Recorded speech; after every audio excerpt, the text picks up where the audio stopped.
My name is Dan Morheim, House of Delegates. I'm the only physician in the Maryland General Assembly, and I'm here with my colleagues to tell you why we're introducing medical marijuana legislation. Of course, we also have Montel Williams here.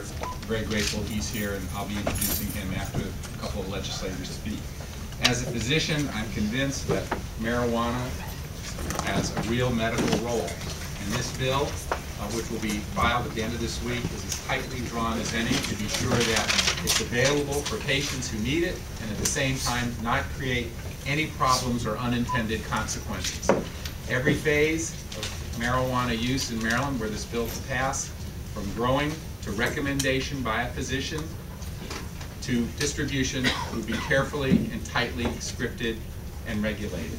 For example, as a physician, you'd have to document that you have an ongoing bona fide doctor-patient relationship and that every other reasonable treatment had been tried and not been working. Many medicines come from plants, and there's no reason that this plant can't be used in an appropriate, responsible, and judicious way. So I want to first acknowledge some of the legislators who are here. Tell me your name. Kelly Schultz. Kelly Schultz is here. Delegate Shirley Nathan Pulliam, she's the nurse in the House of Delegates. Delegate Shane Robinson, Delegate Wade Catch, Delegate Carol Resnick, Delegate Sam Aurora, Senator David Brinkley, who's the cross-file sponsor in the Senate, Senator Jamie Raskin. Last year, the bill had passed the Senate, stalled in the House, but we're hopeful this year that it will pass both bodies and get to the governor's desk. You also should notice from the group that's here, as well as from last year's bill, the range of bipartisan co-sponsorship. This legislation is Democrats and Republicans from across the political spectrum. Why? Because we want to help our constituents get relief of symptoms when they can't get relief any other way. In the war on drugs, which goes on, our hope is to get the sick and the dying off the battlefield. With that, let me turn it over to Senator David Brinkley, Republican from Frederick, who's been a longtime champion and my colleague on this effort. Senator Brinkley.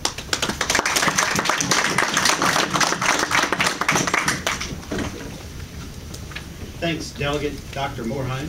We have to throw both titles in there. I also want to acknowledge that Senator Nancy King just walked in, and so she'll be joining us too. My name is David Brinkley. I represent Frederick and Carroll counties, and I'm starting my third term in the Senate. And yes, part of what we're trying to project here is that this is not a regional, nor is it a philosophical issue. I went through a successful fight against cancer 20-some years ago, back in 1989, and I recognized at that point in time, while I didn't have the need to use marijuana when I was going through radiation treatments, but at the same time, when you see patients dealing with some of the challenges that they go through, and frequently it's not just the disease, it's the treatment. And the treatment by design is made to poison the body so that the sick cells die, and theoretically we hope and we all pray that the well cells, the healthy cells, can then regenerate, and that's what we look forward to in a successful recovery. But you know, what we have to also realize is that sometimes when patients and their families are going through the challenges that they have to go through, that sometimes they reach a level of desperation, or you can also categorize it perhaps as hope. And sometimes if my family or anyone that I particularly cared about or loved or whatever felt that they could get some type of benefit from using marijuana, either through the course of their treatment or through some debilitating process, then we need to have a mechanism that does so. And I think part of the keys that we run into is that Maryland's bill last year that passed the Senate was very, very tightly crafted. And we tried to model it, and I think we did model it more successfully after the current distribution network that we have for any other type of medication that a person or a physician might prescribe for a patient.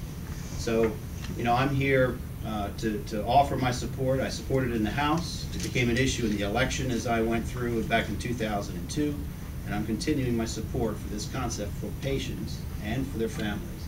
And at this time, I'd like to introduce Senator Jamie Raskin, who's You know, when I talk about, we're talking about the political spectrum here, I guess I'm on the right, he's on the left, and here we've come full circle to join hands on this issue. Jamie, it's great to have you. While Senator Raskin comes up, let me also acknowledge Delegate Eric Lukey, and also say that new Senate Minority Leader Nancy Jacobs was a co-sponsor last year. She has another meeting, but she told me of her support, and I just want to acknowledge that. Senator Raskin. Thank you, Dan. And Senator Nancy. Well, I'm delighted to be here with my colleagues.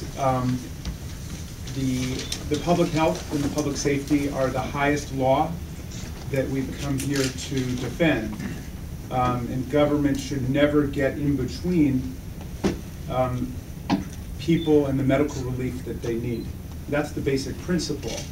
But what caused the Maryland State Senate last year to vote 35-12 in favor of this legislation was something else.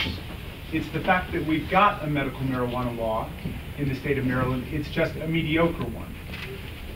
What the law does today is it says that you can use the fact of a medical condition as an affirmative defense to a criminal prosecution for marijuana possession. And if you can prove that you have it for medical reasons, you can get the crime downgraded to a misdemeanor and you can pay a $100 fine. Well, what's wrong with that system? The first thing is that it implicitly invites very sick people to go out to the alleyways to find drug dealers to buy what for them is essential medicine. So the first thing we want to do is to replace the drug pusher-patient relationship with the doctor-patient relationship. But the next thing that's wrong with it is we continue to treat very sick people who we know need marijuana as part of palliative care as criminals. And we brand them as criminals, we fine them, and in some cases, we force them out of state.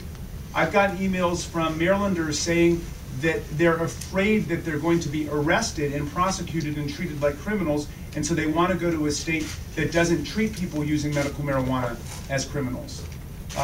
It's just an uncivilized system that we've got, and we need to replace it. And with Dr. Delegate